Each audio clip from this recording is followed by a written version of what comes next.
Vamos exaltar Jesus alto, mais alto nessa noite. Vamos, Lagoinha, é uma noite fria, mas pode ser uma noite de avivamento.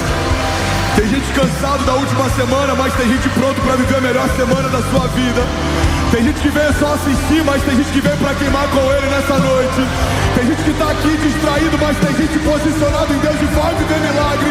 Vamos, será que alguém pode fazer barulho? Glória a Deus! Glória a Deus! Tem algum incendiário aqui nessa noite? Tem alguém apaixonado aqui por Jesus nessa noite? Então sacode 10 pessoas antes de você sentar. Fala, irmão, Deus vai falar com você agora. Deus vai ativar pessoas agora. Deus vai mudar a história de famílias agora. Alguém crê nisso? Diga amém. Glória a Deus. Pode sentar no seu lugar. Eu preciso de pelo menos uns 500 incendiários aqui. Cadê você? Sabe, a gente tem uma cultura aqui. A nossa cultura é de reagir àquilo que Deus está fazendo. Pastor, eu sou visitante, eu não sei como me posicionar. Tudo bem, a gente vai fazer um workshop bem rápido aqui. O que você faz quando o seu time marca um gol no final de um campeonato? Isso é muito menos do que você vai fazer quando Deus mudar a tua história. Amém? Pastor, como é que eu me posiciono? Reaja. Se você quiser correr, corra. Se você quiser pular, pule. Se você quiser gritar, grite. Se você quiser fazer alguma coisa, faça. Mas reaja à presença de Jesus. Quantos creem que Ele está aqui? Diga eu. Quantos creem que essa noite pode mudar a tua história? Diga amém. Será que alguém pode, pelo amor de Deus, fazer barulho? Glória a Deus. Glória a Deus. Glória a Deus. Vamos lá, vamos começar. Ainda bem que eu vi Jesus. Alguém feliz com Jesus ainda? Sabe, a gente começou uma série e a primeira semana eu falei sobre o poder da oração. Olha para mim de forma bem atenta. Eu tenho 30 minutos para ressuscitar mortos, liberar destinos, mudar a história de alguém aqui. Eu falei sobre o poder da oração. E a oração, principalmente para a nossa geração, é algo que a gente terceirizou como se fosse o comissionamento de alguém. Como se alguém tivesse a responsabilidade de ouvir os céus e falar para a gente o que ouviu. É por isso que tem tanta gente correndo atrás de profetas.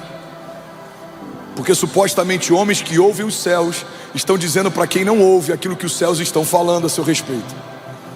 Mas uma igreja que ora, por mais que honre a unção profética, não depende de profetas. Deus vai falar com você no seu íntimo. Deus vai te dar direções. Alguém comigo aqui? Deus vai te dar confirmações. Deus vai deixar de forma clara onde é para você ir, as portas que você precisa entrar. Você está comigo? Diga amém. Nesse último domingo eu falei sobre o poder da entrega. E o poder da entrega é algo que move os céus. Olha para mim. Os céus, eles não são surpreendidos pelas suas conquistas. Mas a gente chama a atenção do céu a partir das nossas entregas.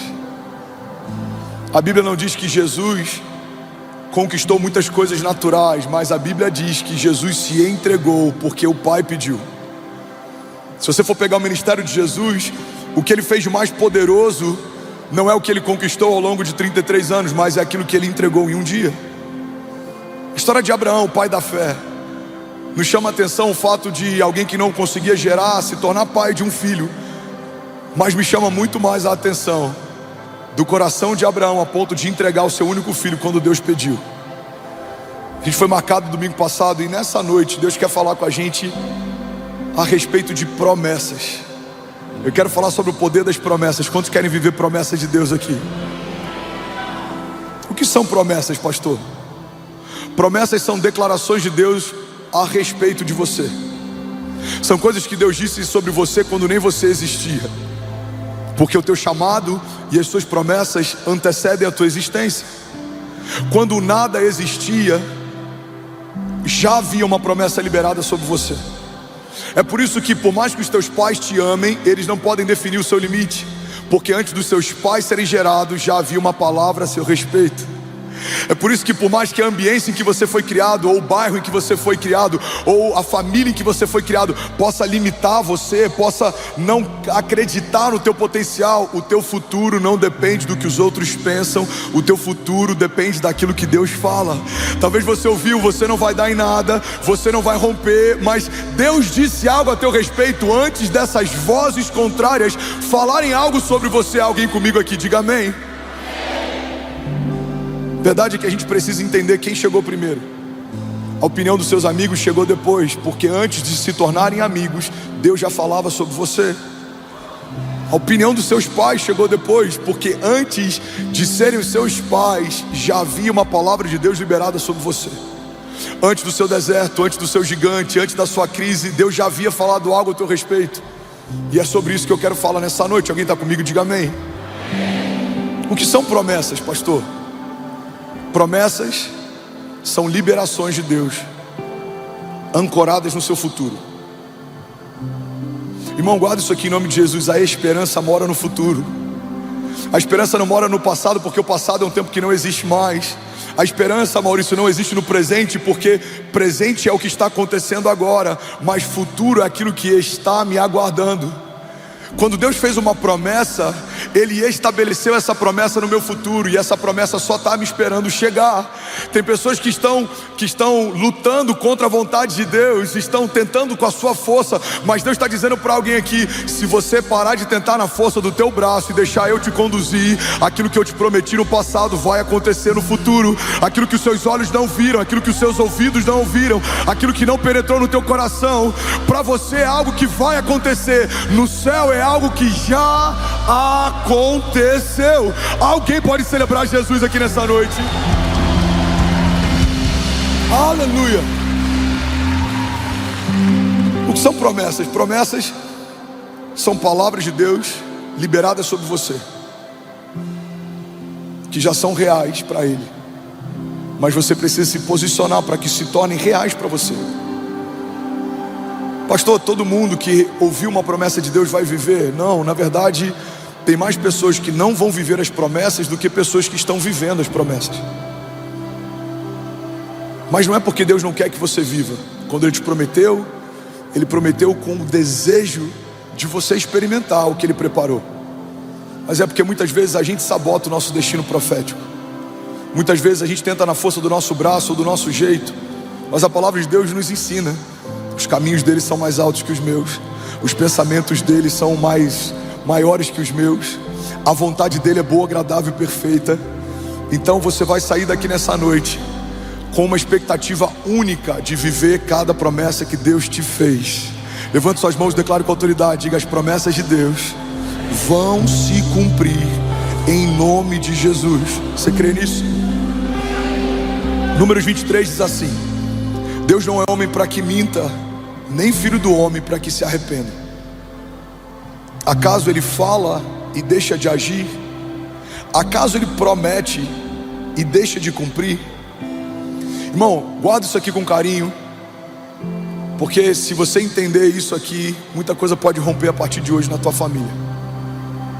Os nossos inimigos muitas vezes acreditam nas nossas promessas mais do que nós mesmos. E eu vou te dar exemplos bíblicos para você entender essa realidade. Quando Faraó manda assassinar todos os meninos de uma geração, é porque ele acreditava que o libertador estava sendo gerado naquela geração. O inferno sempre ele tenta cessar uma revolução antes dela começar.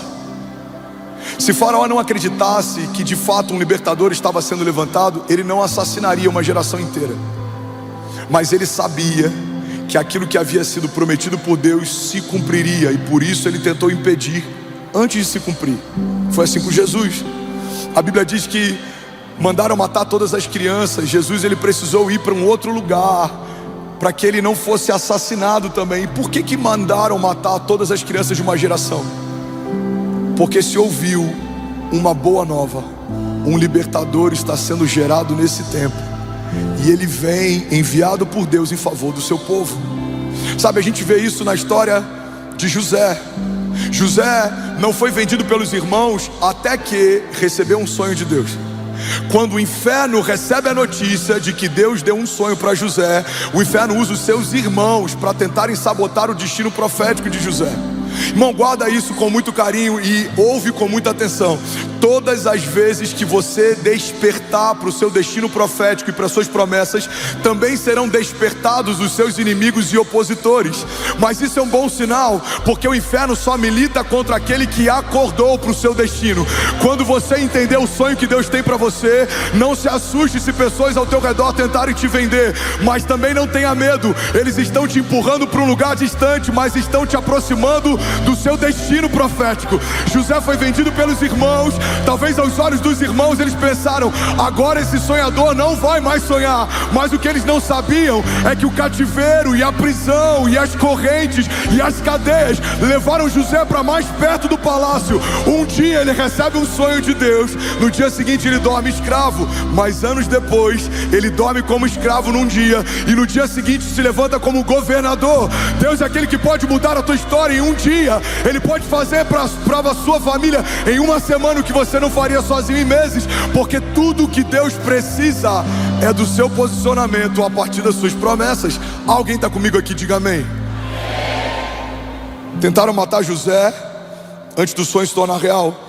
Tentaram matar Jesus antes dos Messias se revelar. Tentaram matar Moisés antes do libertador tirar o povo do Egito. Tentaram parar você antes de você casar, antes de você dar um passo de fé para abrir a tua primeira empresa. Talvez tentaram parar você antes de vir para o culto essa noite. Quem sabe vão tentar parar você na segunda-feira, quando você estiver empoderado e cheio de expectativa para o novo de Deus. Irmão, guarda isso aqui: o inferno faz muito bem o trabalho dele. A igreja que não pode fazer mal o trabalho dela. O papel do inferno sempre é desanimar, distrair e frustrar. O papel da igreja é confiar, caminhar, e as portas do inferno não prevalecerão contra nós. Os nossos inimigos, como diz a palavra, virão contra nós por um caminho, mas por 7 caminhos eles fugirão. Levante suas mãos. Podem 1000 cair ao teu lado, 10.000 à tua direita, você não será atingido, porque há sobre a igreja de Jesus o sangue do Cordeiro que nos dá livramento. O mesmo sangue que lavou os umbrais das portas no passado e não deixava que o anjo da morte entrasse, é esse sangue que cobre você do alto da cabeça à planta dos pés. Não importa o tamanho dos gigantes e de que forma eles se levantem, nós cremos e nós declaramos: os inimigos que vêm contra nós serão abatidos pelas mãos do grande eu sou. Você e a sua casa, blindado, guardado, ungidos, protegidos. Você e a sua casa vão viver ainda esse ano o maior romper da sua história, em nome de Jesus. Se você crê nisso, irmão, você pode dar um brado de liberdade no seu lugar. Glória a Deus. Aleluia. Aleluia. Sabe, os seus inimigos acreditam nas suas promessas. Se não fosse assim, não tentariam sufocá-las antes de você despertar para elas. Os seus inimigos acreditam nas suas promessas. E tem um porquê deles acreditarem. O primeiro motivo pelo qual o inferno acredita na sua promessa é porque ele viu desde a eternidade passada toda palavra que saiu da boca de Deus se cumpriu. É porque ele viu desde a eternidade passada todas as vezes que Deus abriu a sua boca, algo sobrenatural aconteceu. É por isso que ele tenta desativar aquilo que você carrega, porque ele não pode desfalar aquilo que Deus já falou a teu respeito. Igreja, olha para mim, pega isso aqui em nome de Jesus. O inferno não pode desfazer o que Deus fez, desfalar o que Deus falou. Então ele vai tentar fazer você desacreditar daquilo que Deus prometeu. Se você parar de olhar para as promessas e começar a olhar para os problemas, sua jornada vai ficar mais cansativa. Você vai abrir espaço para comparação. Você vai começar a olhar para a jornada do outro e vai parecer que é mais leve que a sua. Você vai começar a olhar para a família do outro e vai achar que ela é mais abençoada do que a sua. Você vai começar a olhar para o casamento do outro e vai achar que o casamento do outro é melhor do que o seu. Porque quando a gente para de olhar para a nossa promessa e começa a comparar com a jornada do lado, a gente pode estar comparando a nossa fase de semeadura com a fase de colheita de alguém.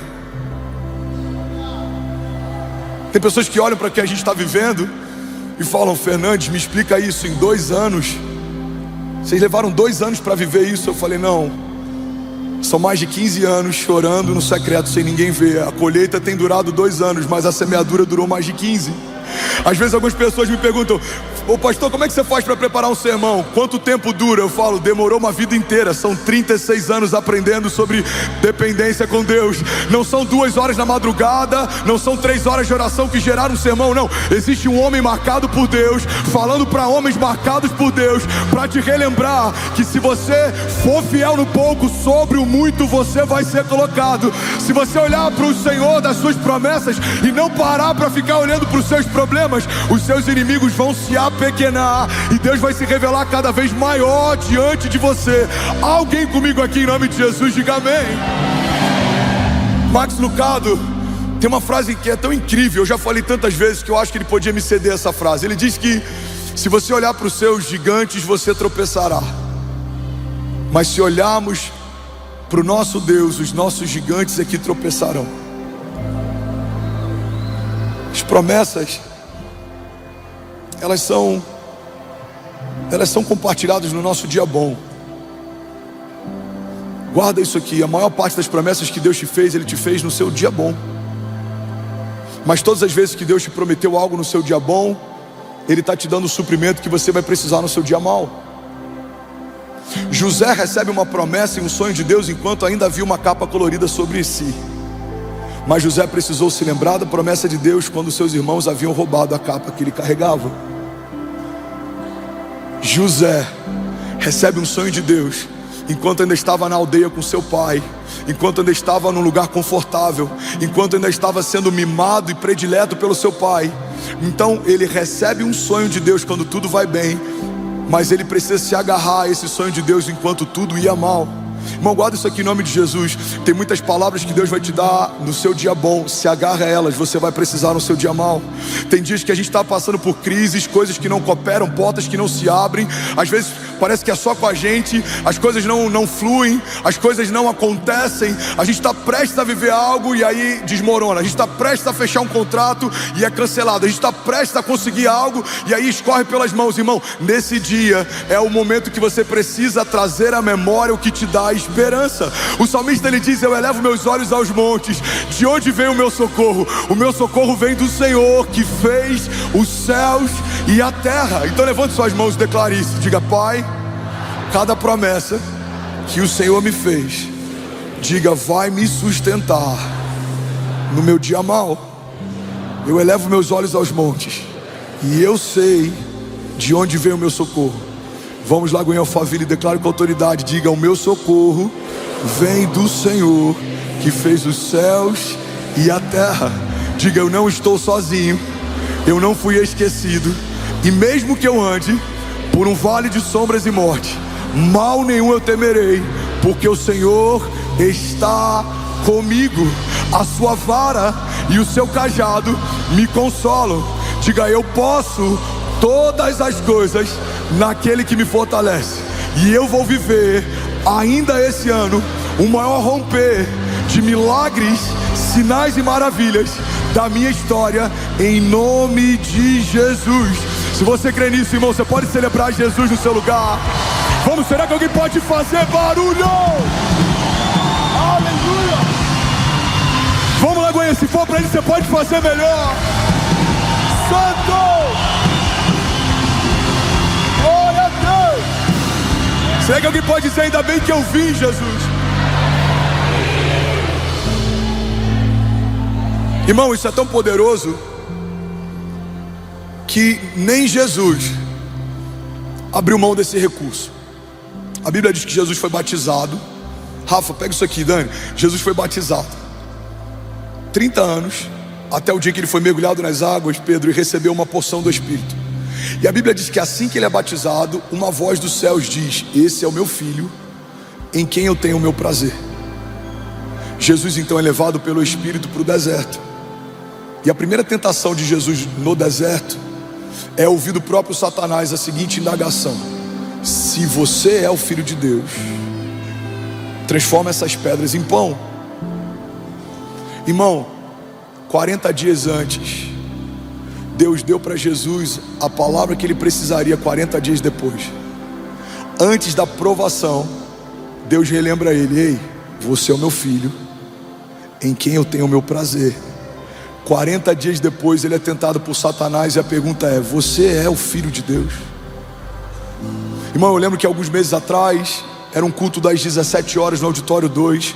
Eu estava angustiado, meu coração estava apertado. Eu subi para pregar, faltava 1 minuto e pouco, 2 minutos de louvor, e eu fiz uma oração. Eu já compartilhei isso com vocês aqui, talvez alguns lembrem. Eu falei: Jesus, usa alguém do meu staff para me dar um abraço. Move algum dos pastores, um voluntário, qualquer um. Eu só queria um abraço antes de subir. E eu estou de olhos fechados. Daqui a pouco eu abro os olhos, faltam 30 segundos, e eu peço de novo: Jesus, usa alguém para me abraçar. E daqui a pouco alguém da produção bate no meu ombro e fala: pastor, está na hora de você subir. E eu subo, e eu prego. E quando eu acabo o culto, eu entro na minha sala. Vem o Samuel Wagner e fala: pastor, ontem, 3 e pouca, 4 da manhã, Deus me acordou para orar por você. E Deus me deu algumas palavras para liberar sobre você. Eu posso? Eu falei: claro, mano. Ele falou: mas antes eu preciso fazer algo que Deus me pediu para fazer. Eu posso te dar um abraço? E aí eu comecei a chorar, eu falei: pode. E aí ele me abraçou e ele falou: Deus mandou te dizer que esse é o abraço dele para você. Irmão, pega isso aqui em nome de Jesus. Domingo 5 da tarde eu peço um abraço. Sábado 3:30 da manhã Deus manda alguém me abraçar. Tem necessidades que você nem sabe que tem, mas Deus já mandou a provisão ao seu encontro antes da necessidade chegar. Vamos, levanta suas mãos, recebe isso aqui em nome de Jesus. Tem provações que você vai enfrentar, gigantes que vão se levantar. Você nem sabe que eles existem, nem sabe por quais caminhos eles estão vindo, mas Deus está liberando promessas sobre você, para que no seu dia mal você não se esqueça: eu sou com você, filho, eu estou contigo, a minha vara e o meu cajado te consolam. Eu sou o que você precisa, eu te sustento, eu te guardo, eu te guio, eu te amo, eu te quero bem. Todas as coisas podem passar, mas as minhas palavras não passarão, porque eu bem sei os pensamentos que eu tenho a vosso respeito, pensamentos de paz e não de mal, para te dar o fim que você deseja. Então clama a mim, responder-te-ei e anunciar-te-ei coisas grandes e insondáveis que não sabes. Alguém pode dizer glória a Deus? Sabe, tem promessas que Deus nos dá no dia bom, e elas vão ser o nosso pão do céu, o nosso maná, para nos sustentar no nosso dia mal. Tem promessas que Deus te dá hoje, para que você não aceite algumas realidades do teu futuro. Eu lembro que quando eu estava internado em 2017, eu estava num CTI, fiquei quase 40 dias no CTI, e quando eu olhava para aquele leito, eu comparava com o que Deus tinha falado a meu respeito. E eu falava: Jesus, não parece com o que o Senhor me falou, então esse não é o final da minha história. O Senhor me disse que eu seria pai de filhos, e eu só tenho uma. Não é o final da minha história. O Senhor me disse quando eu me converti, na semana em que eu me converti, que eu pregaria em nações, e eu não toquei em nações ainda. Esse não é o final da minha história. Irmão, quando Deus te dá uma promessa de futuro, você vai utilizar isso para confrontar com o seu presente. E se aquilo que você está vivendo não parece com aquilo que Deus te prometeu, você vai ter uma firme convicção: ainda não é o final da minha história. Levante suas mãos em nome de Jesus. Feche teus olhos, deixa eu profetizar sobre você. Deus vai trazer à nossa memória nesses dias aquilo que nos dá esperança, porque tudo que os céus fazem é um contraponto àquilo que a terra está fazendo. Existe uma nova epidemia, se chama ansiedade. Existem pessoas com pensamentos de morte, vivendo algo que sempre sonharam viver. Mas eu declaro em nome de Jesus: você vai trazer à tua memória o que te dá esperança. Você não vai andar ansioso, você não vai enfrentar pânico, não. Deus vai trazer bálsamo sobre o seu coração e sobre os seus pensamentos. Deus vai te renovar no teu dia mal. Deus vai te fortalecer no dia da crise, no dia da falta. Deus vai renovar teus pensamentos. Eu declaro em nome de Jesus, do alto da tua cabeça à planta dos seus pés, Deus te dando uma unção fresca que despedaça o jugo. Deus te dando uma nova porção de coragem, de fé e de ousadia. Você vai enfrentar inimigos mais poderosos do que os que você já enfrentou, mas o seu coração não vai temer. Você vai como como Davi diante de um gigante, você vai na força do seu Deus, e Ele vai abater inimigos diante de você. Você vai ver a fidelidade do Senhor te dando livramento. Ele vai te guardar de dados inflamados, de setas do inferno. Palavras contrárias liberadas contra você não se cumprirão. Armas forjadas contra você e contra a sua casa não prosperarão, porque você está guardado em Deus. Você é filho de Deus, você é justificado por Ele, você foi comprado a preço de sangue, e não há nada nos céus ou debaixo dos céus, não há nada na terra ou debaixo da terra que tenha mais poder e autoridade do que o nome de Jesus.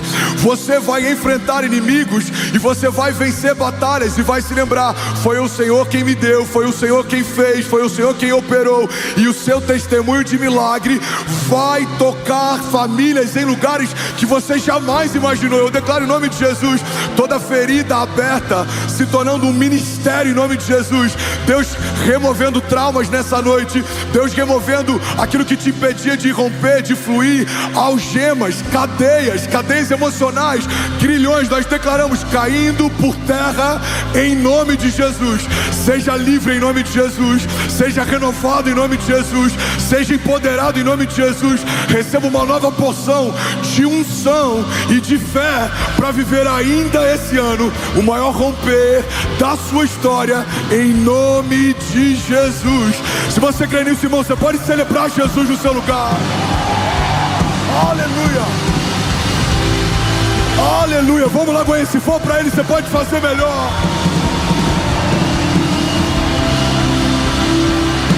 Aleluia. Sabe, a Bíblia fala sobre um homem, baixa um pouquinho o volume da banda, fala sobre um homem que ele era endemoniado. Você já ouviu essa história do endemoniado gadareno? Ele se cortava, ele se feria, muitos homens não conseguiam pará-lo quando ele estava possesso. Mas a Bíblia diz que ele tem um encontro com Jesus. Olha para mim. Aquele homem tem um encontro com Jesus, e depois que esse encontro acontece, a Bíblia diz que ele toca uma decápolis com o seu testemunho. Pastor, o que é uma decápolis? É um termo utilizado pelos romanos na época, que falava a respeito de um conjunto com 10 cidades. Então, um homem endemoniado, que se feria com pedras, que dormia em cemitérios, depois de um encontro com Jesus, toca mais de 10 cidades com seu testemunho. Irmão, eu acredito que a fúria do inferno sobre esse homem era proporcional às promessas que Deus tinha para ele. Porque você vê a mesma intensidade do pecado dele se torna a intensidade do chamado dele. A mesma forma como ele é ferido e afligido é a forma como ele é usado e empoderado. Eu acredito, até os ossos, que quanto maior a visão que Deus tem para nós, maior é a resistência que a gente enfrenta do inferno. E é por isso que as coisas não são facilitadas para os filhos de Deus, porque esses processos são proporcionais ao peso da glória do seu testemunho. Tem famílias que estão me ouvindo aqui, talvez por anos você orou pelo seu marido, mas se hoje ele está sentado do seu lado, acredite, você está vivendo algo que só o próprio Deus poderia fazer. Tem um dos empresários da nossa igreja, o Ricardo, e por 10 anos ele ia para o bar e deixava a mulher na igreja. Ele parava no meio do culto e ele mandava ela sair do culto com as crianças. Ele chegava bêbado, muitas vezes ele era ignorante. E ele estava dando testemunho esses dias no nosso grupo de homens, e ele contou chorando que por muitas vezes ele esperava que a mulher confrontasse, mas ela em silêncio voltava para casa. E de madrugada ele acordava e ela estava aos pés da cama orando por ele. E por muitas vezes ele chegou bêbado em casa e ela cuidou dele. Até que um dia ele começou a ser constrangido pelos louvores que ele ouvia do lado de fora do culto, e ele decidiu entrar, e Jesus tomou o coração dele, e hoje ele é um homem de Deus. Então essa mulher enfrentou uma resistência tão grande, mas a glória da segunda casa é maior do que a da primeira, porque Deus é especialista, irmão, em atribuir no lugar de vergonha a dupla honra de Deus. Alguém fica de pé em nome de Jesus? Eu quero profetizar sobre você. Eu quero profetizar sobre homens que têm sido marcados em meio a batalhas. Feche teus olhos, levante suas mãos em nome de Jesus. Qual seria a glória de um Deus que restitui na medida em que o inferno tirou? Feche teus olhos. Deus não te restitui na medida em que o inferno te roubou. Ele restitui muitas vezes mais, porque aquilo que Deus faz não se compara àquilo que o inferno fez. Então, se o teu casamento enfrentava crises e Deus restaurou, você não vai ter um casamento normal. Você vai ser uma liderança dentro de ministério de famílias. Aleluia. Se você enfrentava vícios, e os vícios fizeram você passar por muitas vergonhas, geraram muitas marcas, por conta dos vícios você feriu quem mais você amava. Deus não vai só cessar vícios, mas Deus vai te usar como uma voz de esperança para quem está lutando aquilo que você lutou e venceu. Eu estou falando para homens aqui que passaram por humilhação financeira. Eu sei o que é passar por uma humilhação financeira. Querer prover e não conseguir, querer comprar e não poder comprar, querer pagar e não ter para pagar, querer comer e muitas vezes você não poder comer o que precisa ou deseja comer. Mas eu quero declarar em nome de Jesus que aquilo que o Senhor vai fazer sobre você não é só suprir uma necessidade, não, Ele vai superabundar. Vai ter para você e para os seus filhos, vai ter para os filhos dos seus filhos. Você vai dar um testemunho a respeito do Deus da restituição, mas você também vai dar testemunho a respeito do Deus da dupla honra. Você vai dizer: o inimigo tirou isso da minha casa, mas Deus acrescentou 100 vezes mais. O inferno me usou no passado, mas hoje Deus me usa 100 vezes mais. Em todos os lugares que eu fui ferido, Deus não só me sarou, como tem usado o meu testemunho para sarar. Em todos os lugares que eu fui marcado, Deus só não me marcou, mas está usando as minhas marcas para marcar. Eu declaro em nome de Jesus: você e a sua casa serão um bom testemunho. Você e a sua casa viverão um milagre da glória da dupla honra de Deus. Você e a sua casa são chamados por Deus, não só para que necessidades sejam supridas, mas o seu cálice vai transbordar. O salmista diz: o Senhor prepara uma mesa para mim na presença dos meus inimigos, e Ele me honra, ungindo a minha cabeça com óleo, e o meu cálice faz transbordar. Eu queria te convidar de olhos fechados. Você que é batizado com o Espírito Santo, abra a tua boca, libera o seu som. Eu queria te fazer um convite, irmão. Começa a apresentar para Deus o seu clamor nessa noite. Você sabe o que você precisa, você sabe quais são os seus gigantes, você sabe quais são suas impossibilidades. Então apresenta para Ele nessa noite o teu coração. Começa a declarar: Jesus, eu preciso de uma resposta. Jesus, eu preciso de renovo. Jesus, abre as comportas dos céus e gera ainda nesses dias um milagre sobrenatural. Feche teus olhos, eu quero declarar a palavra sobre você. 2 Coríntios 4:7 diz assim: mas temos esse tesouro em vasos de barro, para mostrar que esse poder que a tudo excede provém de Deus e não de nós. De todos os lados somos pressionados, mas não desanimados. Ficamos perplexos, mas não desesperados. Somos perseguidos, mas não abandonados. Abatidos, mas não destruídos.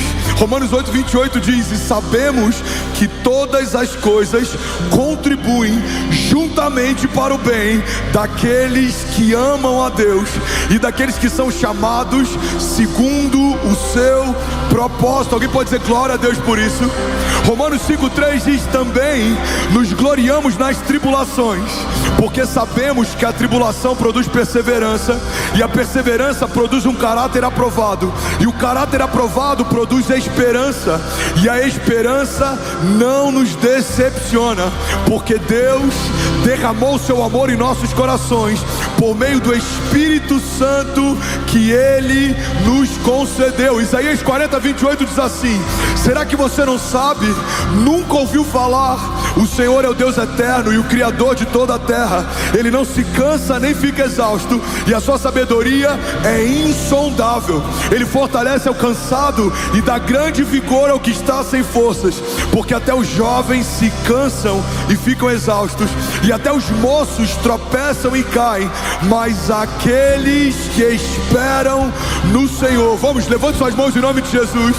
Mas aqueles que esperam no Senhor renovam suas forças, voam bem alto como águias, eles correm e não ficam exaustos, eles andam e não se cansam. Será que você pode dizer glória a Deus por isso? Aleluia! Fala para quem está do seu lado: a dupla honra de Deus é real e está disponível. Fala para quem está do outro lado: a dupla honra de Deus é real e está disponível.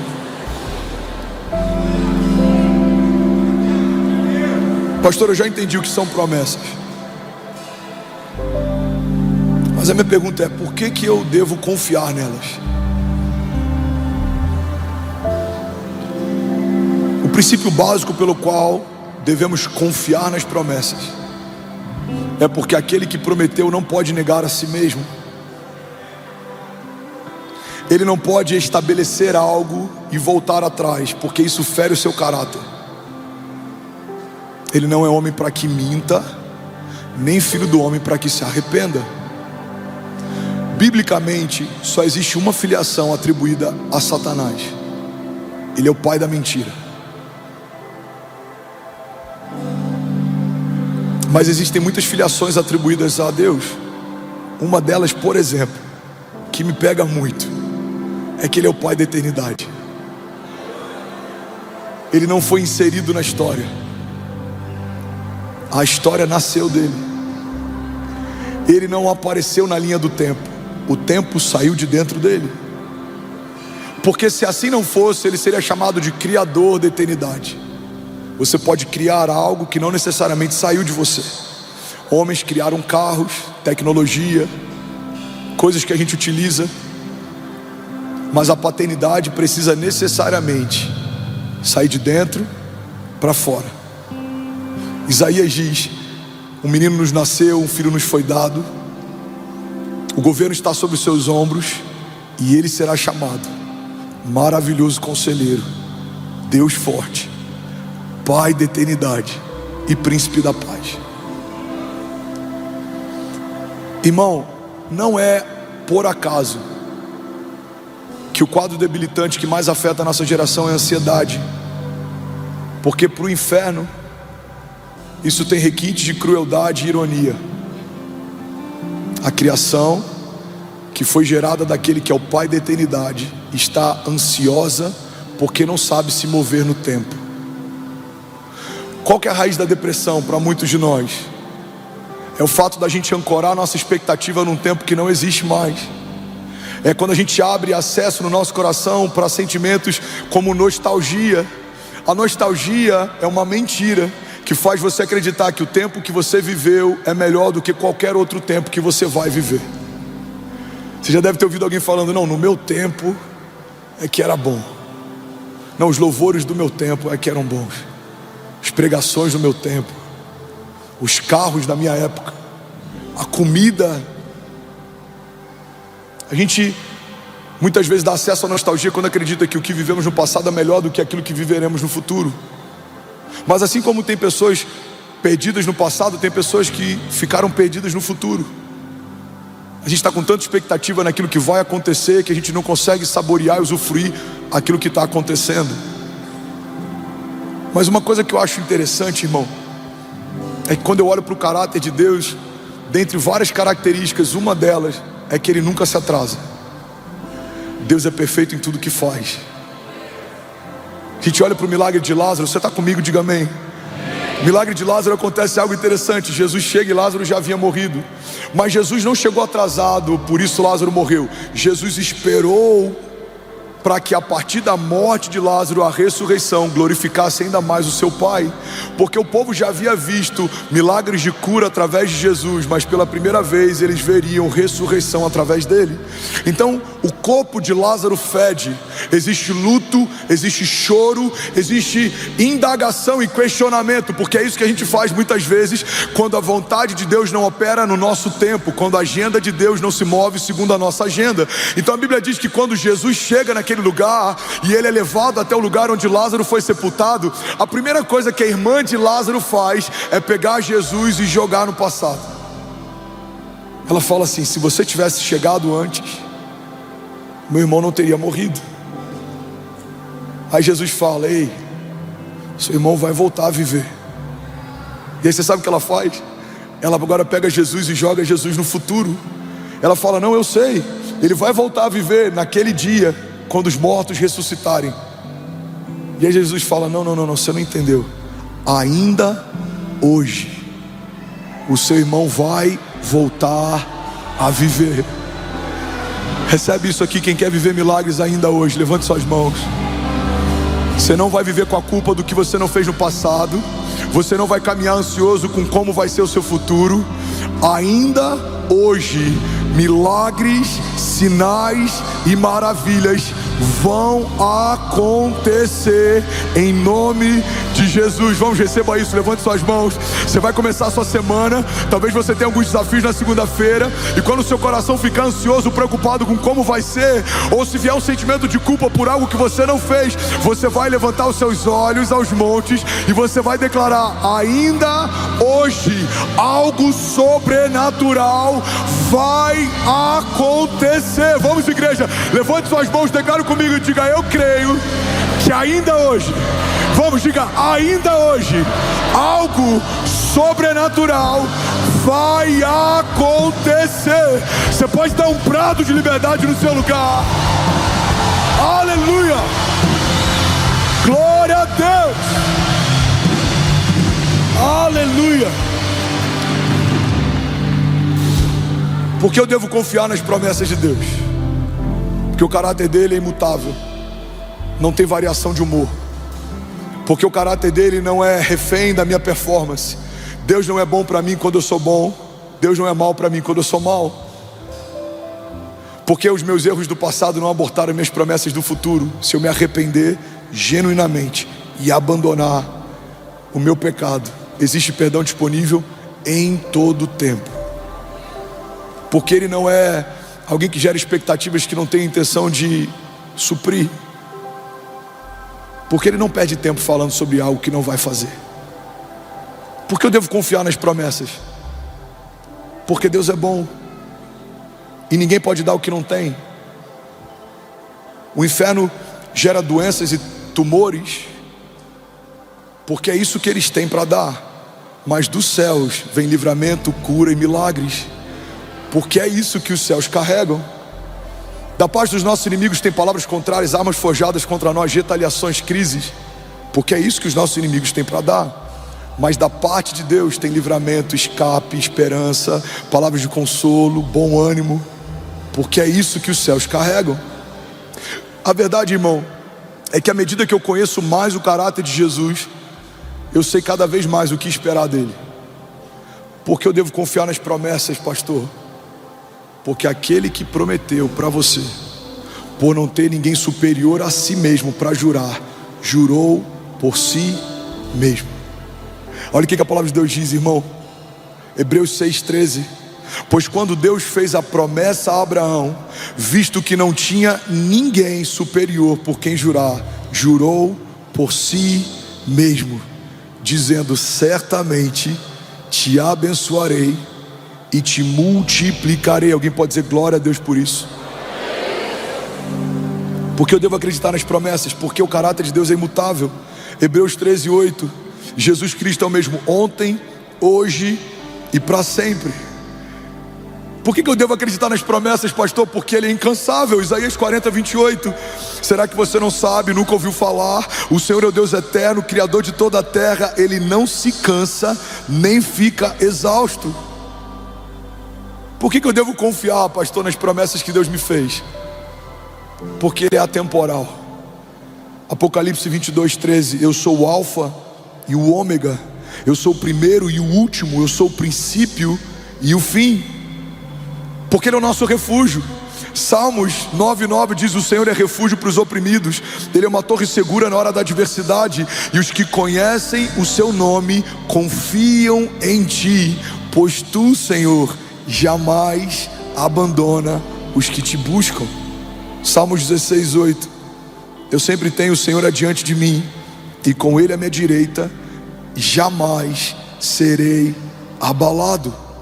Josué 1:9. Não fui eu que lhe ordenei? Seja forte e corajoso. Não se apavore nem desanime, pois o Senhor, o seu Deus, estará com você por onde você andar. Alguém pode dizer glória a Deus por isso?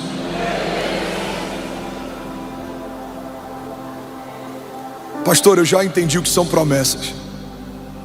Eu já entendi por que eu devo confiar nelas. Agora a pergunta final, para a gente terminar esse culto: como me posicionar para vivê-las? Porque se promessa é algo tão bom, por que nem todo mundo está vivendo? Se promessa é algo tão poderoso, por que nem todo mundo está experimentando? Sabe, um dos posicionamentos mais importantes que você precisa ter para viver as promessas de Deus é você não se mover pela aprovação dos homens. Porque se os heróis da fé esperassem que todos ao seu redor concordassem com as suas promessas, nenhum deles estaria compondo a galeria dos heróis da fé. Se Noé esperasse a concordância de quem o cercava, a arca jamais teria sido construída. Se Moisés esperasse a concordância de quem o cercava, jamais teria se levantado como libertador do seu povo. Irmão, a história de José, não houve concordância nem dos seus próprios irmãos. Venderam como escravo, porque não satisfeitos em matar o seu irmão, ainda desejaram obter lucro através da sua venda.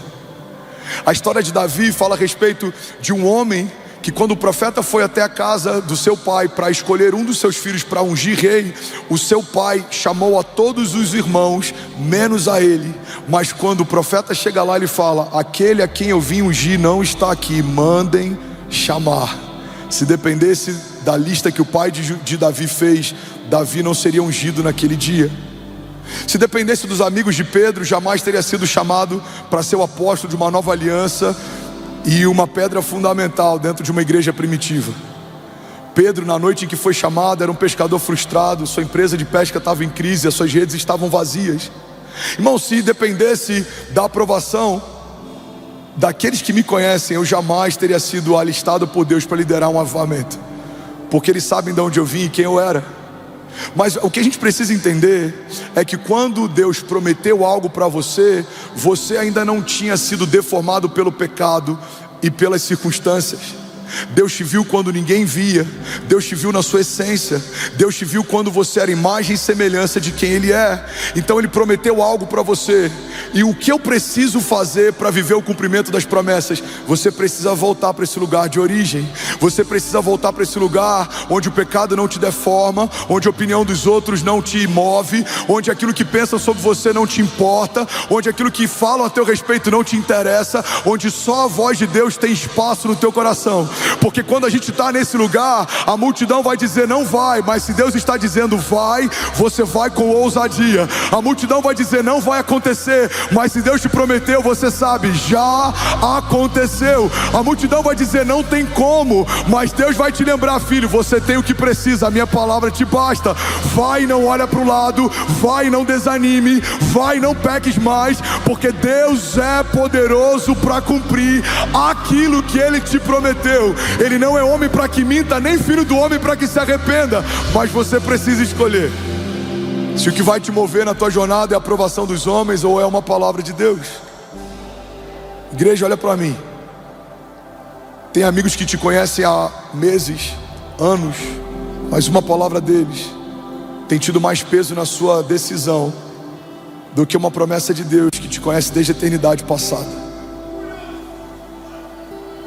Talvez você vai sair daqui cheio de fé e uma palavra contrária na tua semana vai tentar roubar de você essa firme convicção. Talvez a tua esposa, o teu marido, talvez os teus filhos, alguns amigos, talvez o seu chefe, seus funcionários, talvez um e-mail, uma mensagem, quem sabe uma carta, uma dívida, talvez um problema, um diagnóstico, quem sabe um parecer médico ou uma segunda opinião. Eu não sei o que vai tentar roubar você, mas certamente em algum momento algo vai tentar roubar você. E é nesse lugar que você vai ter que escolher se você vai se mover pelo que os outros pensam ou se você vai caminhar segundo aquilo que Deus fala. Guarda isso aqui em nome de Jesus, irmão. É melhor ter uma palavra de Deus do que um bom plano. É melhor ter uma palavra de Deus do que a concordância de quem te cerca.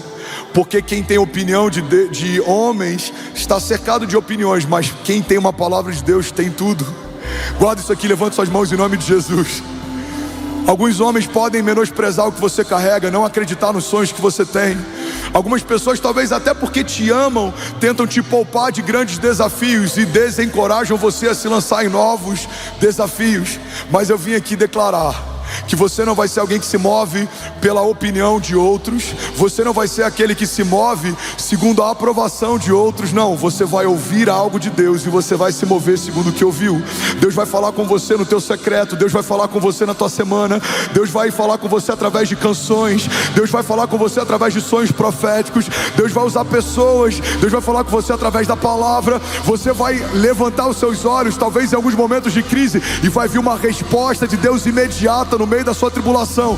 Você não vai andar em falta. Você vai experimentar o pão que vem do céu no meio dos desertos. Você vai caminhar e não vai se cansar. Você vai correr e não vai desanimar. Eu profetizo em nome de Jesus, Deus te dando uma unção fresca. Você vai caminhar segundo uma palavra de Deus, e à medida que você coloca os pés, Deus constrói o chão. À medida que você sai do barco, você vai andar com Ele sobre as águas, e você vai entender que é melhor ser Pedro voltando molhado de volta para o barco do que ser qualquer um dos discípulos que secos ficaram assistindo aquele milagre naquele dia.